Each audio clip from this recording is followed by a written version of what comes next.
Hello everyone, and thank you for patiently waiting. Welcome to our National Graduate Week. I'm your host Josh from CareerMap TV, and today we'll be joined by Teach First. During this session we'll learn what it's like to work at Teach First and get some great insights from current employees.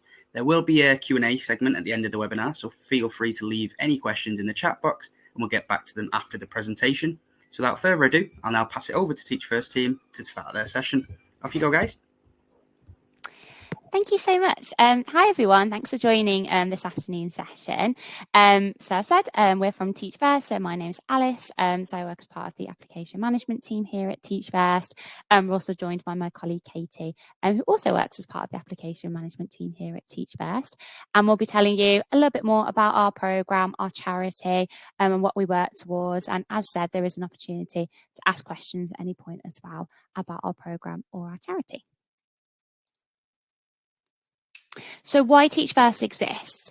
So some of you may already know a little bit about Teach First. For those of you who don't, Teach First are a charity that believes education is the most powerful tool to help a child fulfill their potential.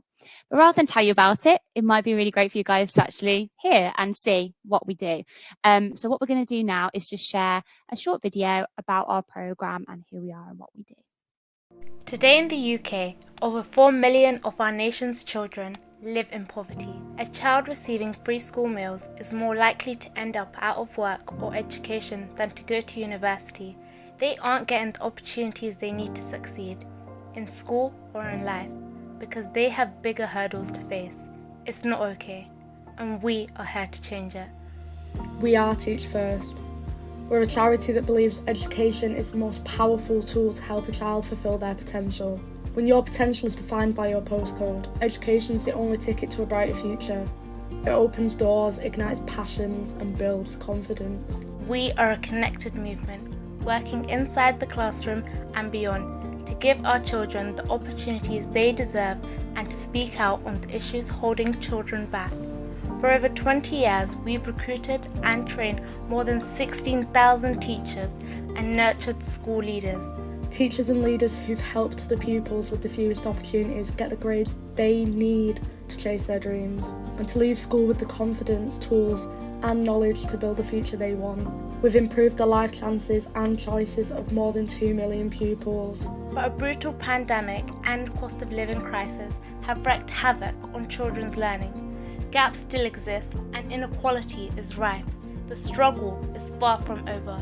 We need to keep going. Our vision is a future where every child fulfills their potential. It looks like a growing community of thousands more inspirational teachers and strong school leaders building a legacy of change. And it all starts with a great education. Let's get there together. Okay, so hopefully that gave you a really nice insight into our programme and what we offer and the importance of making sure that every child has a fantastic education. So I hope you enjoyed that video and learning a little bit more about us. So what we're just going to start with before we tell you a bit more of our programme is a couple of quiz questions, finding out, I suppose, a bit more about why we do what we do here at Teach First. So what I'm going to do is ask a question to you all, and then my colleague Katie will put a poll in the chat, which you can vote, and of course I will tell you the answer straight afterwards. So first question for you to think about is what percentage of children eligible for free school meals won't achieve a grade 5, that's a high C or a low B, in GCSE maths and English. So I'll just repeat that before we put the poll on the screen. What percentage of children eligible for free school meals won't achieve a grade 5 in GCSE maths and English?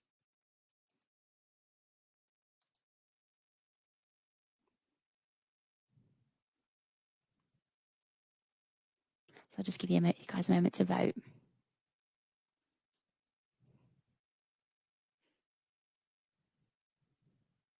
Give you another 10 seconds to have a think about it.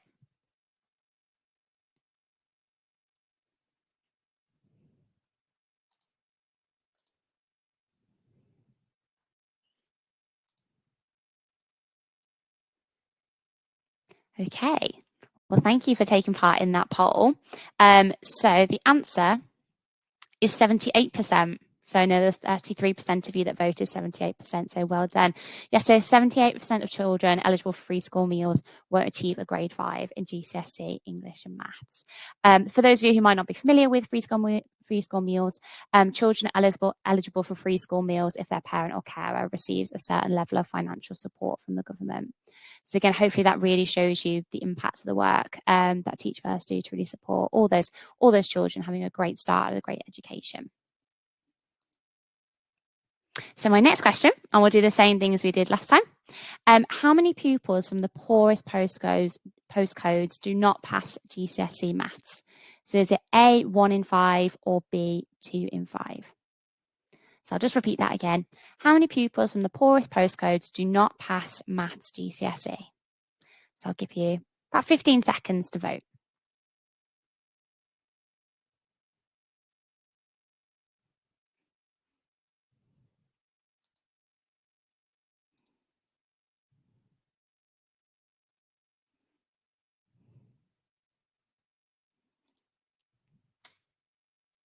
Just give you another few seconds.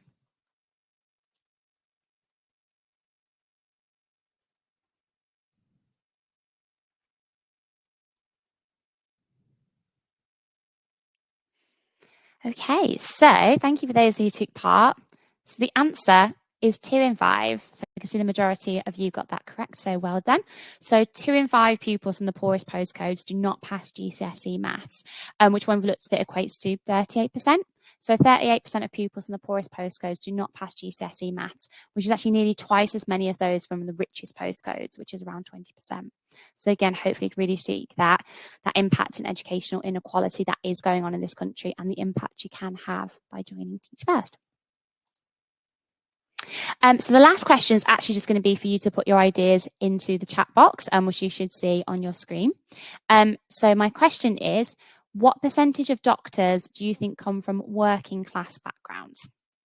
So if you can just put in the chat box what percentage you think of doctors come from working class backgrounds.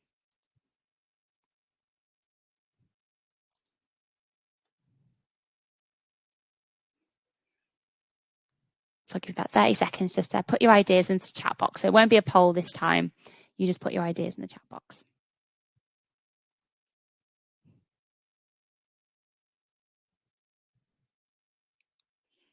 So we had one idea in the chat box so far. I've had 5%. Thank you.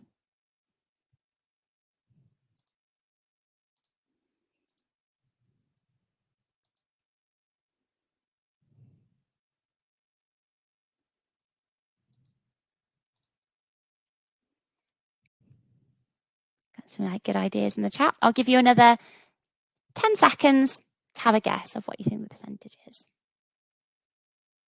Thank you everyone that's guessed so far.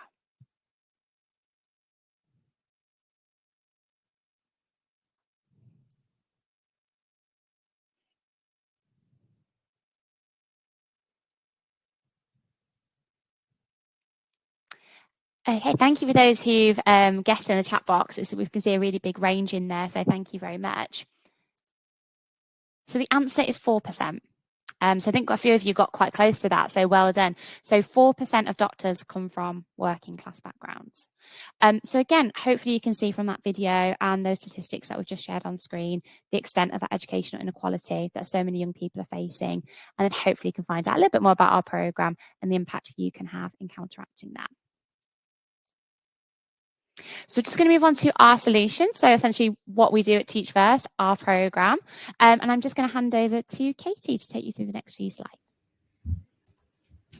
Hi everybody. So as Alice took us through, we work with schools from the most disadvantaged backgrounds, so high levels of free school meals, for example, and from postcodes that have a lower than average income. In these schools, we want to see great teachers, brilliant leaders, and thriving schools, fighting to make our educational system work for every single child. People who apply to and are successful in our programme do a 2-year salaried and tuition fee-free teacher training and leadership programme. This includes world-class training, that includes your tuition fees for your PGC and QTS, as well as over £10,000 worth of leadership training. You make a difference from day one in the classroom with Teach First. After 5 weeks of initial training, you start in a school where you are filling a vacancy as a teacher, where you will have your own class that you will teach from day one, or your own timetable of classes on a full-time basis, alongside earning your PGCE and QTS. As mentioned, you'll get a fully funded postgraduate certificate in education and leadership, as well as your qualified teacher status at the end of the first year. You have the option to do a top up to a master's degree to reduce cost against doing a standard master's degree.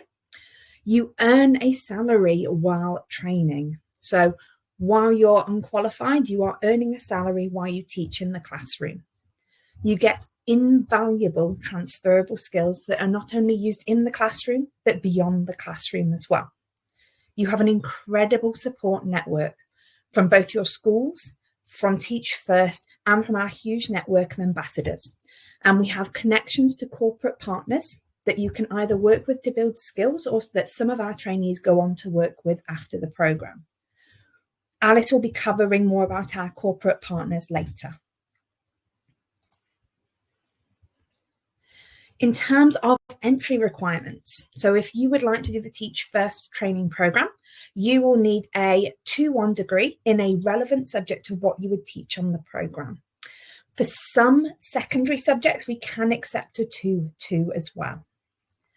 You will need right to work for the duration of the programme. So our programme is just over 2 years long. It would start in the June and finish 2 years later in the August. So our trainees starting this year would start in June of 2025 and finish at the end of August of 2027. If you have A-levels, we'll also take a look at those, as we do offer some teaching from A-level. So if you don't have a degree in one of the subjects we offer, but you do have a relevant A-level, you may be able to teach from that. You will also be required to have a GCSE in maths and English at a grade 4 or above. And if you would like to teach primary and early years rather than secondary, you will also need a science GCSE.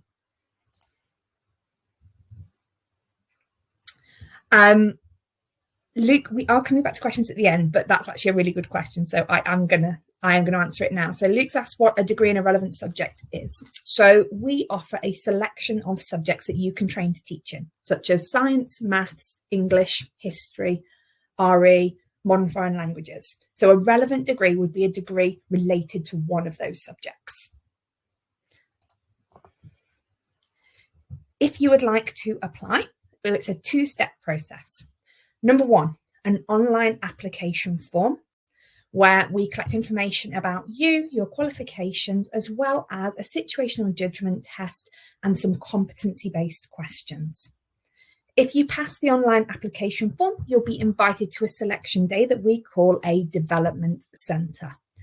At that development centre day, you will do an interview, a group discussion called a case study, a teaching episode, and a self-evaluation. At Teach First, we really pride ourselves on the support that we give to our applicants. So from when you open that online application form, you will have a point of contact that makes contact with you. They give application guidance. They'll answer any questions you have about your specific eligibility. They'll talk to you about your location preferences. They'll talk to you about anything you need as part of your application process. And they stay with you all the way through the application process until you get your offer to start the programme. They're there for you. That's what myself and Alice do. And we really enjoy working with applicants. Once you have your offer, you will then be supported through by a point of contact called a early talent or experienced talent officer, who are with you until you start the programme in June. What will the programme then look like for you? When you start in June, you will start with our 5-week Summer Institute. This is our initial training period where we make sure you have all the skills you will need to be successful when you start in your school in September. The Summer Institute is part online and part in person, and it really focuses on those key teaching skills that you will need, as well as a chance to practice and be self-reflective and improve. Then in the September, you start in a school where you fill a vacancy as a teacher in that school. Because you're filling a vacancy, you are salaried from that first day in the classroom, and you'll be given trust straight away. All our trainees work in schools in areas of deprivation, the places where you are needed the most, and you'll have your own timetable of classes that you're teaching straight away. It's meaning you are impacting those children from an early point in your training. You'll be on a slightly reduced timetable to give you extra time for planning and marking. You will continue to do training with us through that first year as well. The end of the first year, you earn your fully funded QTS and PGCE. In the summer holidays, between your first and second year, you have the option to do a summer project if you would like to. These summer projects are offered through either charities or through our corporate partners, and they're 2-week paid internships where you get a chance to go and learn some new skills through one of our partners. These are completely optional and are available every year. So you don't have to do it in your first year. You can do it second, third, fourth, as long as you've done the programme. In the September of your second year, you're returning to the same school that you were in your first year. So you're going back to a school where you know the kids, you know the staff, and you are established. You're also going back as a qualified teacher with an increase in pay. In that second year, we continue to develop you. We do this through leadership development, through our experts, both in school and through Teach First. Once you've finished the 2 years, you become an ambassador of the programme. So that is someone who's completed the 2-year programme.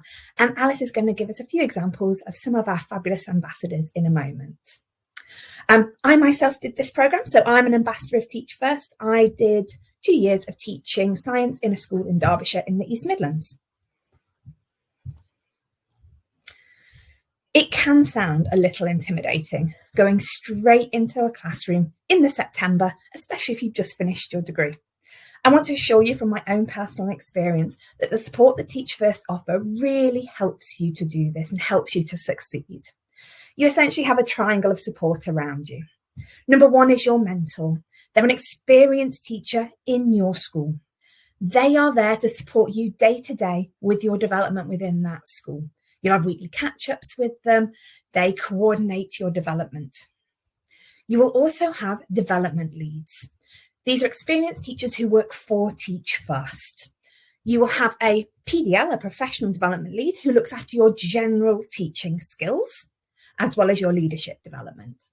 You also have a subject development lead. So, for example, if you are teaching maths, you will have a maths specialist teacher who supports you through learning to teach maths. If teaching primary and early years, you will just get one development lead, but they will do the same. They will do the overall job as they specialise in all primary school teaching, for example. I've also written on this slide about cohort support. So the cohort are the rest of the trainee teachers doing the programme with you.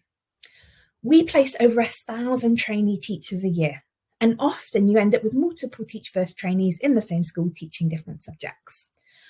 We really do believe in you guys building a great relationship with each other and being really supportive of each other. Means you can celebrate your successes together, and whenever you're having a challenge, you have a peer who you can talk to. Not only will there be other cohort members in the same year as you, but we've worked with some schools for 20 years, which means you will have multiple layers of teachers within your school and within the wider ambassador community who are there to support you as well. It's not unusual for you to be there as a first year and have second years, third years, fourth years, even your head teacher being an ex-Teach First teacher. I'm now going to pass over to Alice to talk about ambassadors and after the programme. Thanks, Katie. Yeah, as we said, it'd be really nice for you to obviously hear a little bit more from those who've done the programme, of course, as well as Katie. I'm sure you're interested to hear a little bit more about our ambassadors and what they really enjoyed from the programme. So we have some information on the next couple of slides about some of our ambassadors. These slides, first of all, are science ambassadors, so those who taught science on our programme. Scientists, as we can all appreciate, are so essential to the UK's future. There's an estimated 40,000 science, technology, engineering and maths graduates are needed every year to meet that demand. But currently, though, way too few newly qualified science teachers are entering schools to educate the next generation of scientists to really have that impact. So you can see, if we start at the top left-hand side of the screen, we have a quote from James. So James is one of our ambassadors, and he's a physics teacher. James actually almost went down an engineering graduate scheme program, but decided to teach physics on our program to really combat physics's very bad reputation and really getting some more students motivated, inspired to carry on that work in physics, and really encourage young people to love science. And since training, he's since worked all his way up to assistant head teacher at his school in the Northeast, and has ambitions to become a head teacher in the future. And as you can see on the screen, there's a really great quote from him where he said, "Every day my students put a smile on my face. No day is the same, and while it can be a tough job, I can always rely on my class to help me remember why I love what I do." Then in the bottom left-hand side, you have Lizzie. So Lizzie is a 2019 trainee working as a science teacher at Nottingham Academy. Actually, not long after joining, Lizzie started an after-school science revision club. She could really tell there was a gap in the students' knowledge and wanted to help them get up to speed in time for their GCSEs. And one of the really great quotes we have from her is that she said, "After I finished university, I did some science tutoring, which made me realise that I loved working with young people," and why she applied for the Teach First programme. And then lastly, in that bottom right-hand corner, we have Sylvia. So Sylvia, in 2016, began the training programme as a science teacher at Robert Clack Upper School in Dagenham. She's still teaching there now, but has added responsibilities as a Science Key Stage 4 curriculum coordinator too. And we have a really lovely quote from her as well, which I'll read to you, in that she said, "That's why the best thing about teaching is hearing kids tell you that they didn't understand something and now they do. It's seeing those light bulb moments." So it's so fantastic to hear about those ambassadors and their experiences and why they loved being part of the programme and being teachers. So as I said, still, some of them are still in the classroom. So we just wanted to tell you a little bit more about some more ambassadors, particularly some ambassadors who taught maths on our programme. As I mentioned in my last slide, the UK economy has that shortfall of around 40,000 STEM graduates each year. And if you remember the statistic that we talked about from the beginning of the presentation, where we said 2 in 5 pupils in the poorest postcodes do not pass GCSE maths, which is nearly twice as many from the richest postcodes. So it really shows the value of having great maths teachers in the classroom, especially that in maths, 13% of the poorest pupils get grades 9, 8 and 7, which are aligned with the previous A stars and A's, compared to 26% of pupils from more wealthier or richer backgrounds. So it shows the real value and importance of having fantastic maths teachers to make a big difference. And just to tell you a little bit more about some of our ambassadors' experiences, in that top left-hand corner, you have Theo, and you can see that really great quote from Theo there. He actually started last year in Durham, and he began thinking about his next steps. And one thing he said to us is that I began to realise how little a 9-to-5 desk job would suit me. Knowing that I wanted to do some engaging and inspiring others to enjoy learning like I had, I soon thought about teaching. And he's still teaching today in Hartlepool as well. So again, so great to hear about their experiences and what they enjoyed from the programme. If we then go to your top right-hand corner, we have Toby. So as you can see there, Toby is a 2018 ambassador. He was an engineering student and a STEM ambassador, and while at university, used to support with outreach programs. It's where there he really discovered his love of teaching. And one really great quote we have from him is that he said, "One reason I wanted to be a maths teacher was because I found maths quite challenging at school. I used to get frustrated, just wanted to stop. And there's quite a few pupils where I can see that little bit of myself in them, and I just think, just keep going." And then lastly, you can see in the bottom left-hand side of your screens, and we have Maxim. Maxim actually was a Teach First brand ambassador before he joined the training programme as a trainee teacher. And he really recognised how the programme would help him grow in terms of leadership and development. One really great quote we have from him is that he said, "The classroom is an incredible, complex, motivating and stimulating environment. you're faced with 30 children. In that brief moment, you have to reach them and give them that enthusiasm and knowledge that you have. So I think it can really show that massive impact you can have as a teacher in our program and the reaches you can have in supporting pupils and really inspiring them going forward. So it's just a few stories from some of our ambassadors, but just to give you an idea of the wider picture, you can see on screen out of our 16,000 plus alumni, this is actually from last year, so our stats will be even higher now. We have over 100 head teachers who started on the Teach First training program, over 2,000 who are in school leadership positions, and 62% of those still teach and work in low income areas. So you can see the breadth of the impact that our ambassadors have even once they finish the program. And something that you all might find interesting is that actually our trainees, so then our ambassadors after finishing the program, are actually 12 times more likely to be senior leaders 3 years after starting teaching than those who train through higher education routes. And you can really see that impact of that leadership and support that we give you, as Katie mentioned earlier in the presentation, and how day one in the classroom really sets you up for being a fantastic teacher as well as being a fantastic leader. And as well as going into those leadership positions, we actually find then our ambassadors who finish our program are more likely to earn more. So our trainees earn on average 3,000 to 5,000 more within 5 years than those who train to teach through other routes. So again, you can really see the impact you can have on your own careers and your own leadership abilities and where the program can take you afterwards as well. So just thinking about beyond the classroom, we do see a really high volume of ambassadors who stay in teaching, but actually we see our ambassadors going to do fantastic things in the classroom as well as outside the classroom. At the latest statistics, we saw that 18% of our ambassadors go into business after finishing our training program, 6% go into charities and social enterprise, and 1% go into education, research and policy. And we actually have over 500 ambassadors who currently work at the Big Four. So think organizations like PwC, Accenture, Goldman Sachs and Deloitte. So thinking about, we talked about earlier in the presentation about those transferable skills that Katie mentioned.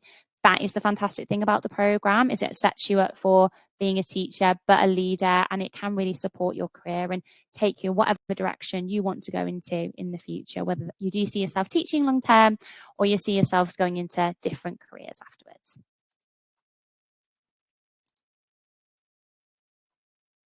So some of you may remember Katie mentioned at the beginning of the presentation about our partners, so our corporate partners. So you should be able to see on screen some of our corporate partners, so organisations that we work with really closely as a charity to really extend our vision of making education fair for all, because we want everyone to be involved in our vision in the charity as well as outside the charity. But there's some really great opportunities for our trainees and our ambassadors through our corporate partners. So our corporate partners will offer opportunities like summer projects.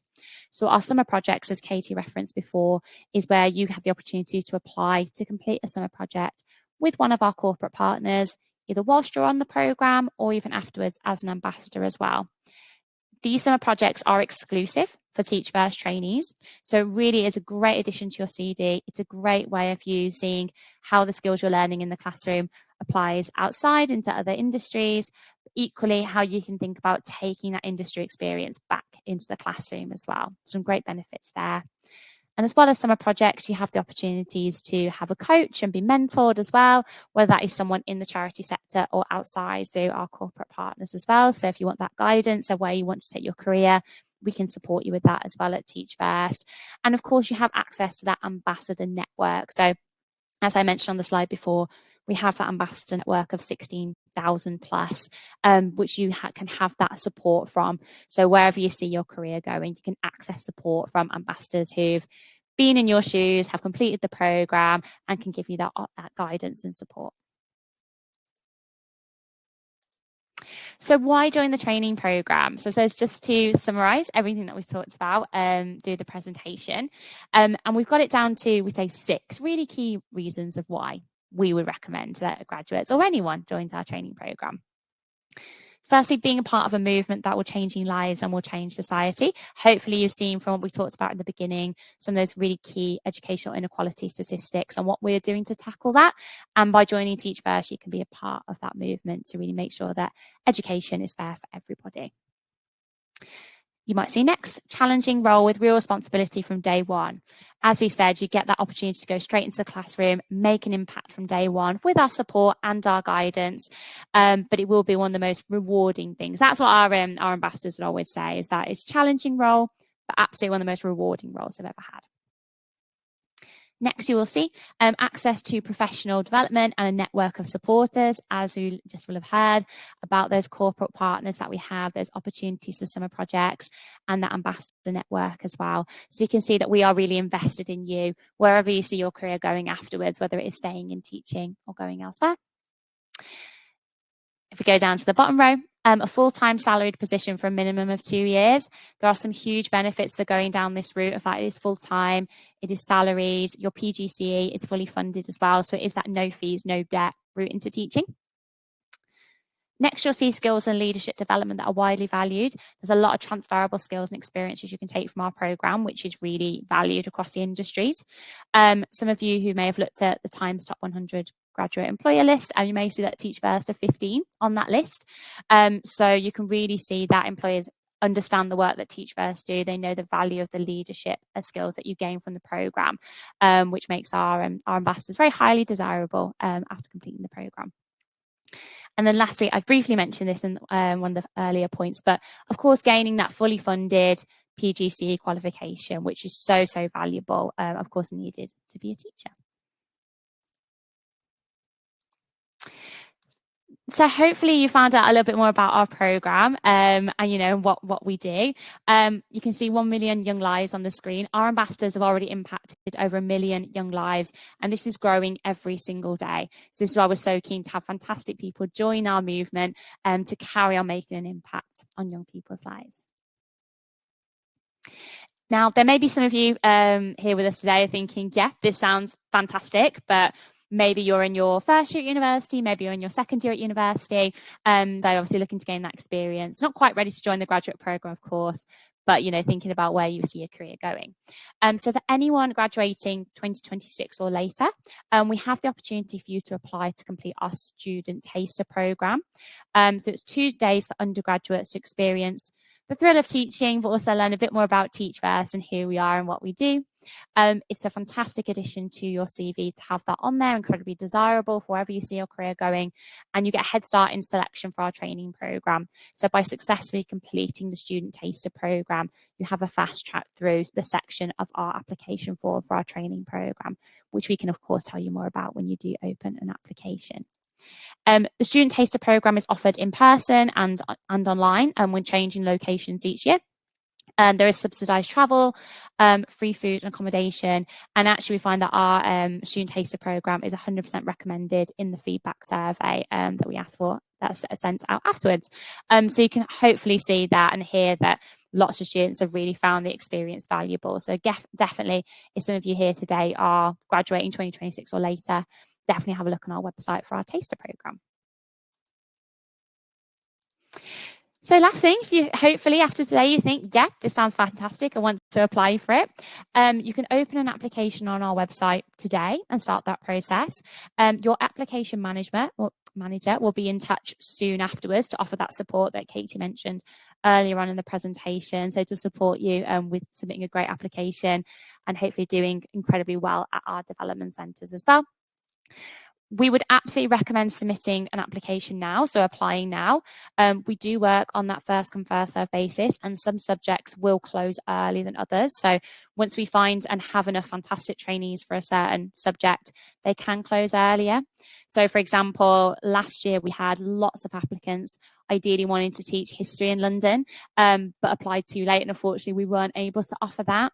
So applying earlier gives you a better chance of securing an offer in terms of subject and region, which is hopefully more preferable for you. So absolutely our recommendation is submit an application as soon as you can.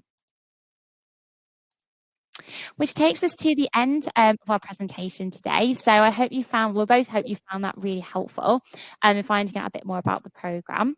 So what we're going to do now is just go through some of your questions that you've posted in the chat box about the programme. So we'll start going through those now. So I'm going to start by addressing the ones that are already in there, but please do feel free to keep adding questions to the chat as we go through. So the first one, and there was quite a specific question about a certain degree being eligible for a certain subject. On this presentation today, that's really difficult for us to say. So the best thing to do in terms of eligibility is to open an application, pop in your degree, including your modules, your A-levels or level 3 qualifications, and your GCSEs. Once we have all this information, your application manager, so myself, Alice, or a member of our team, will reach out to you to chat to you about your eligibility. From just a degree title, it's really difficult to say, as every single degree is different from different universities, so having the modules on there really helps us. We do struggle to give eligibility advice on one of these calls, but that is absolutely what I recommend doing. Open your application, put in your qualifications, including your uni modules, and then an application manager will be able to talk you through what you could be eligible for. To address the next question, so one of the very first questions we had come through is, does this programme then lead to work after? So teaching is incredibly in need and happens all over the world. So not only could you go on to teach in England, you can absolutely, with a PGC and QTS, teach pretty much anywhere in the world. It's very common after you finish your 2 years for the school to want you to stay on after. Your contract with them is only for 2 years, so if you want to explore teaching a different subject or working in a different school, teaching abroad, or applying for a leadership position, that is absolutely something you can do. But teaching as a whole is needed all over the country and is a very employable skill set. Equally, if you want to take those skills beyond the classroom, we have, as Alice mentioned, lots of trainees who work in corporate.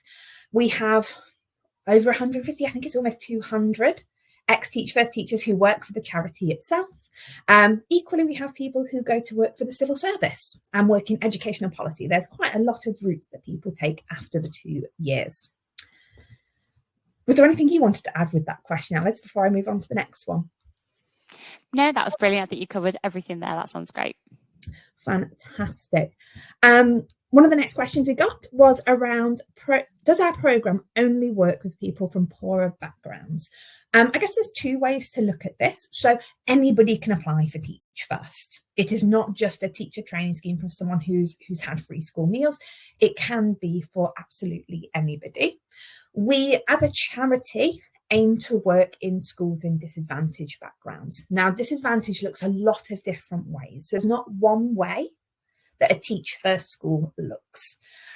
So as long as a school meets a criteria for being a Teach First or a disadvantaged school, we can absolutely work with them. And the way that looks is incredibly different. So, for example, the school I was placed in had a high number of children in care. And that was one of the reasons it was a disadvantaged school at the time. So yes, we do majoritively work with schools in disadvantaged backgrounds, but absolutely anyone can come and do this programme. I've seen a few more questions come in at the side. If you've completed a PGCE for a secondary school subject, are you able to teach primary school education in the future? Absolutely. So QTS and PGCE, although you have a specialism, is not then locked to that specialism. So if you want to move phases or you want to move subjects, you absolutely can do. We actually have a gentleman who works in our team now with Teach First who wanted to teach history. He applied quite late and history wasn't available anymore, it had closed. So he ended up doing his 2 years working in a primary school. After the 2 years, he moved across to work in a secondary school teaching history. He then went on to be head of history, then to work at university, and then to work for Teach First. So there's a lot of movement that you can do. And do you offer programmes related to independent or special needs schools? At this time, no. The reason that we don't at the moment is to get your QTS, you do have to have worked in a in a mainstream school, essentially. And because you're placed in the same school for the full 2 years, if you've done your entire 2 years in a special needs department, we can't then award you QTS. So we do place solely in a mainstream school.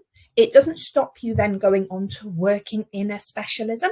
So, for example, we have been offering MPQs in becoming a Senko, and we have a lot of ambassadors who are Senkos.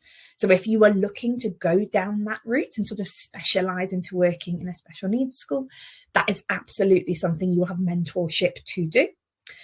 Equally, you get quite a lot of say as to where your academic side takes you. So as part of the programme, you will do an academic project and you choose what that project is on. So if you've got a particular interest in working with special educational needs, you can focus your project on special educational needs. Alice, was there anything you wanted to add? No, I think, as you said, you're absolutely right. We do have these questions come up before, and like Kate said, there's absolutely opportunities to progress with that in the future. But as she mentioned, those are the reasons why we don't necessarily specialise with those areas. But there's opportunities to move into Senko and really utilising that passion that you have in the future. So the next question that's come through is, do most applicants continue teaching after the programme? So yes, they do. So we have a retention rate that's actually higher over 5 years than the average across the country for staying in teaching. So as a general rule of thumb, around 60% of our trainee teachers stay in teaching after the programme, which in some ways doesn't sound like high, but as the national average is 50%, it actually does have a really great retention rate. Often because people do want to stay working in schools in disadvantaged areas, or do want to use their leadership and go into the leadership aspects within schools. I believe I've addressed all the questions in the chat. Fantastic. If anyone else has any they want to add now, we do still have more time to address some more questions.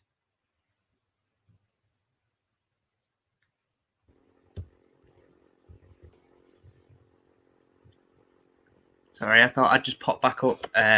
Just as I can see, you've gone through all the questions really, really well and really, really clear. So thank you very much for that. I just might have a couple of quick questions that I just want to talk about. Maybe other people are just more about the kind of application towards it, because obviously teaching, I know I personally have gone through a spell when, could I be a teacher? I'd like to do that. What are the main obstacles in terms of, the application process itself?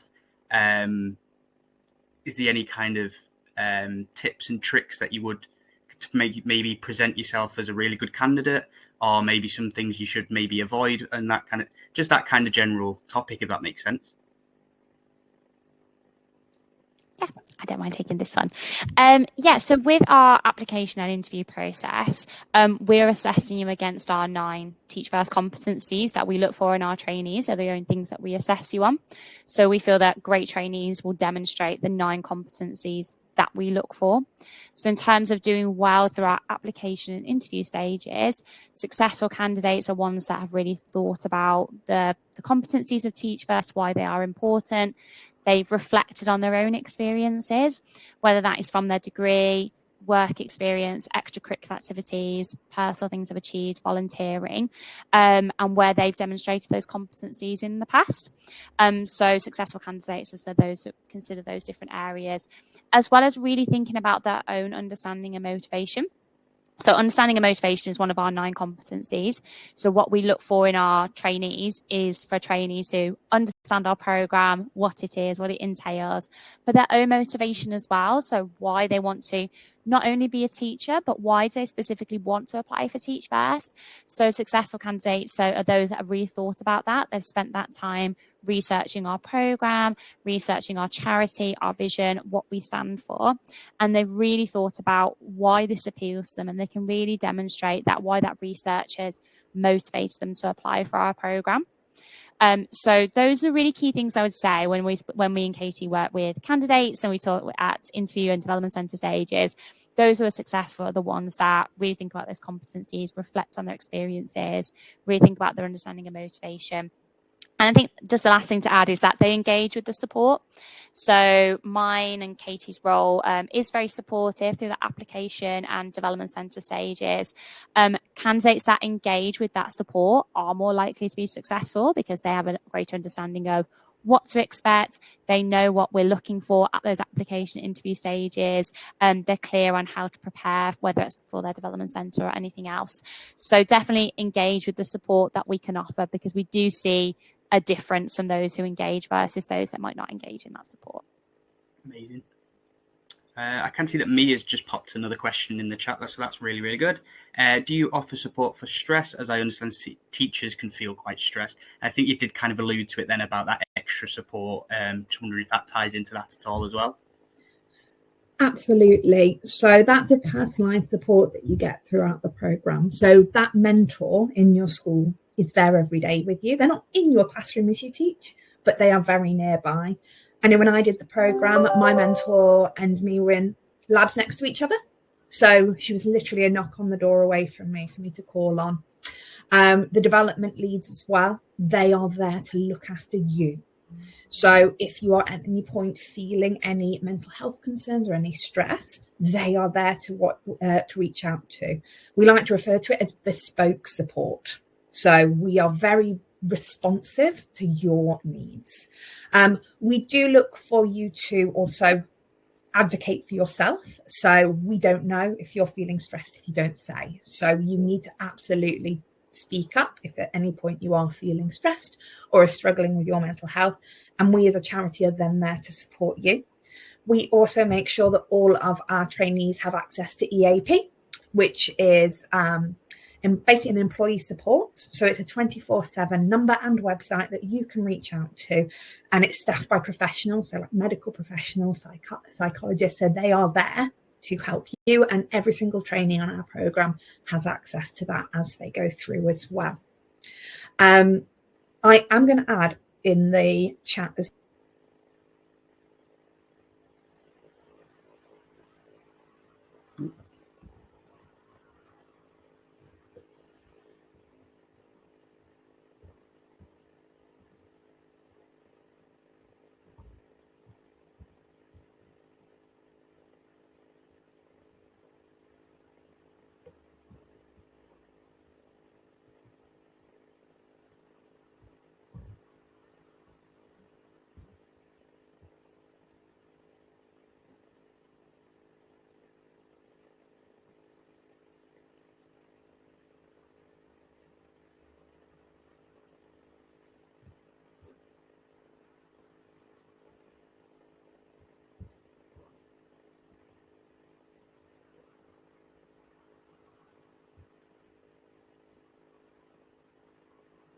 Perfect. I do believe I couldn't hear the end part of that, so I hope that everybody else could. I think there might be an issue on my side, but not a problem at all. But yeah, in terms of kind of following up with another question, I suppose this is more personal to you guys, is what's been like the best kind of memory like going through that process, or just in general kind of day to day? What do you wake up and think, you know, I'm so glad I'm in this role, or I'm glad that I'm doing this, if that makes sense? It so varies all the time, I think, for myself and Katie, because we work with like candidates at the application interview stages. I think the most motivating thing is hearing that someone you've worked with, a student or graduate that you supported, you've worked with, help them get them ready for their interviews and their development centres, to let you know they've got an offer for the programme.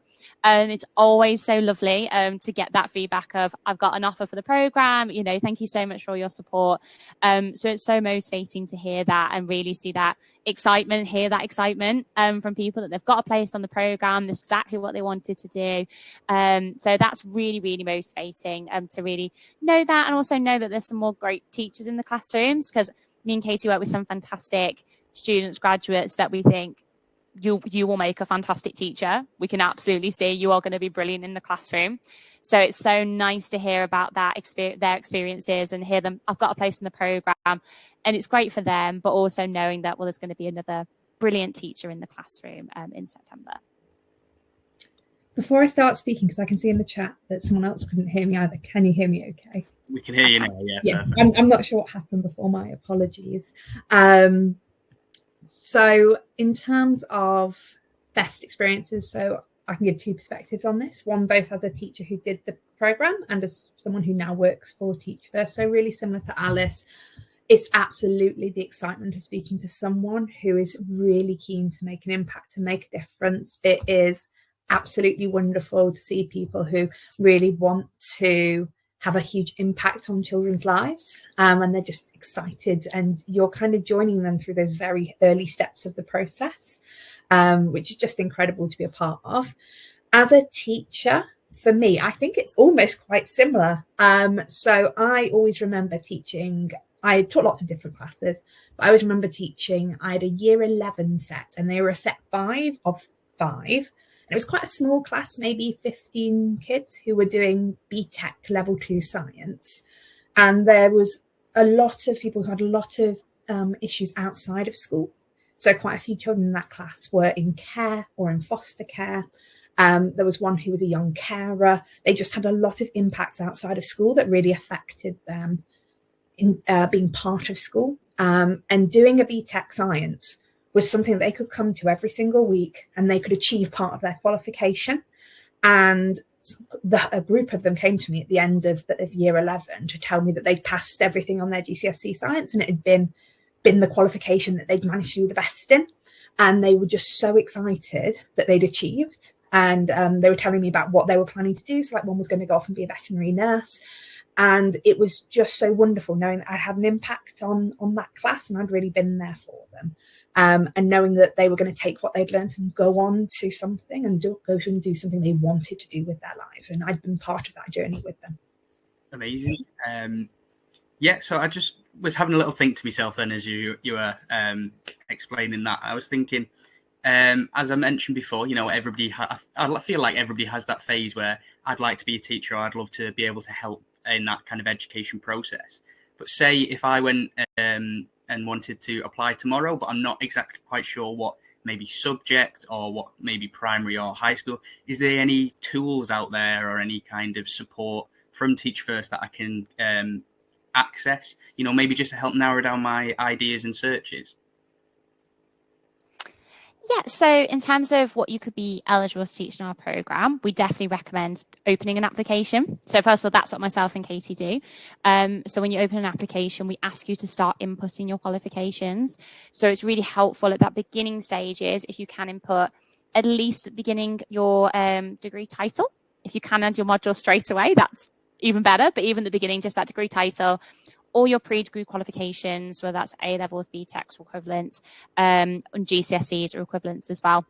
And then part of that initial call that myself and Katie would have with yourselves is to talk you through it. So we talk you through our eligibility, talk you through what you could be eligible to teach, and then make a note of any preferences that you might have. We do also have our eligibility criteria on our website, which you can add the link into the chat box for you. So if anyone here wanted to go away and quickly have a look at some of our criteria, you can start to have a look on our website. But I would definitely recommend opening the application, because we can have a bit more of an in-depth chat with you about your qualifications and what you could be eligible to teach, and answer any questions that you might have. But at the beginning stages, if you want to have a quick look, just initially, our website, we do have a link. We can include a link on there where you can have a quick look at our eligibility criteria.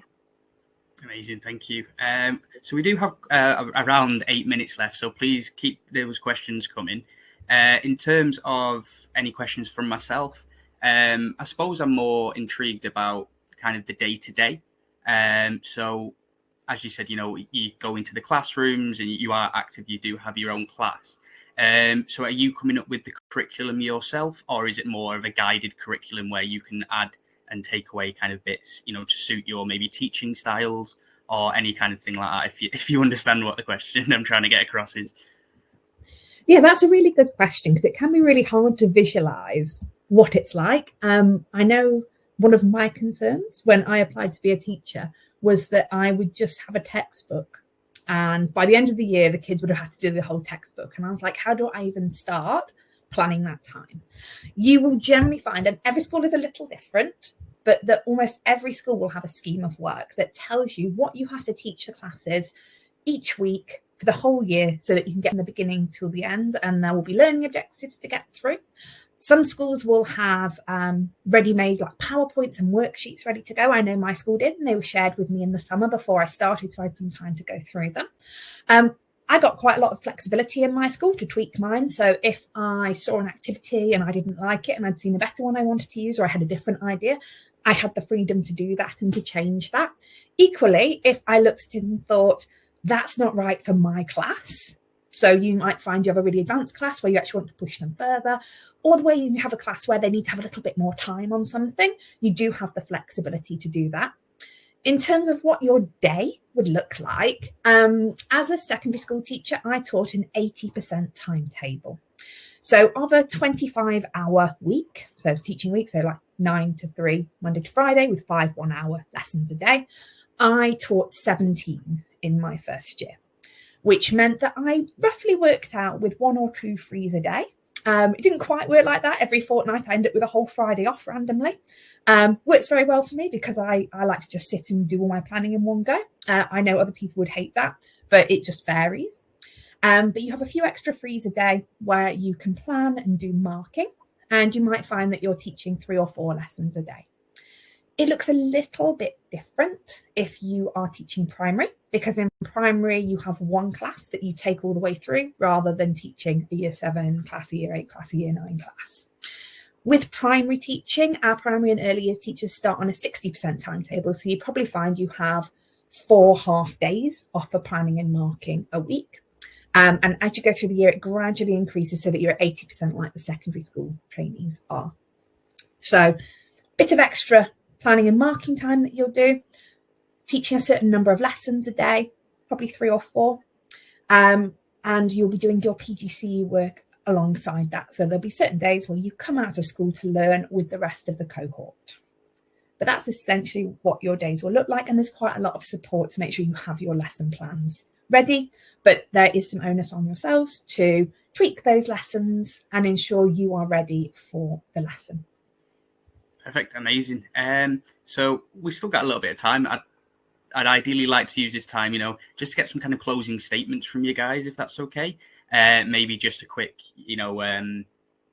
just to quickly kind of go over some key points that you've already made, and maybe just, I know we've touched on like your favorite kind of part of the day, but maybe kind of the favorite part of, that application process as well, because I know that from my personal experience, applying for different roles and stuff, there can be ups and downs, but the ups are always out, kind of overarch the downs, if that makes sense. So yeah, a closing statement from you both would be amazing.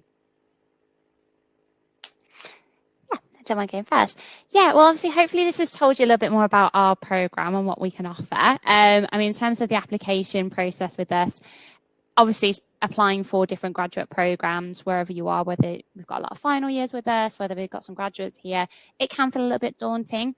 But just by opening that application is the first great step to speaking to myself or Casey or another member of our team, where we can answer any questions and put you at ease a little bit as well. So if there are any nerves about applying for our program or making applications in general, we can support you with giving our application top tips or advice that we really advise. And it's just an opportunity for you to find out more about the program as well. So definitely, we have lots of great information on our website, but the best thing you could do is open an application, because if you have got some really specific questions, things that you just want to find out a bit more about, open an application, have a chat with us. We can answer those questions and just offer you some advice and just really be that support for you going forward. Absolutely agree. We're a really passionate team who do really enjoy talking to you. We love having a chat with you, even if you've just opened up to find out a little bit more without being totally set on this is the 100% only route you want to do. Sometimes it's just nice to have a chat with someone who works for the charity, who can tell you a little bit more and can answer any question that you have. And it's a very judgment-free space. In terms of the best bit of the process, for me, I think the development centre is amazing. I did my development centre quite a few years ago now, and I still remember it. It was so enjoyable, and I just got so much out of it, particularly the teaching episode. You've not lived until you have taught a full-grown adult who's pretending to be 11 a subject, and they're pretending they don't know anything about it, and it's up to you to make it interesting and fun and relatable. And it's just such an exciting experience, and we get so much great feedback from the development centre that you can then take on with you. So what you've learned in that development centre, even if you don't end up being successful with Teach First, that those skills that you've learned you can take on elsewhere, or if you are successful, you can bring it with you to the classroom. So it's just a great learning experience. Perfect. So yeah, that kind of takes us to the end of our time. So that was really, really good. I just want to thank, obviously, you two for joining us and taking us through all of that really, really well, and answering all the questions as amazingly as you guys did. I hope that everybody in the chat found it insightful and useful. If you didn't miss anything, this was recorded and will be on our website and YouTube in the coming week. So that's at Career Map TV. But yeah, all that's left to say, thank you very much, and bye-bye.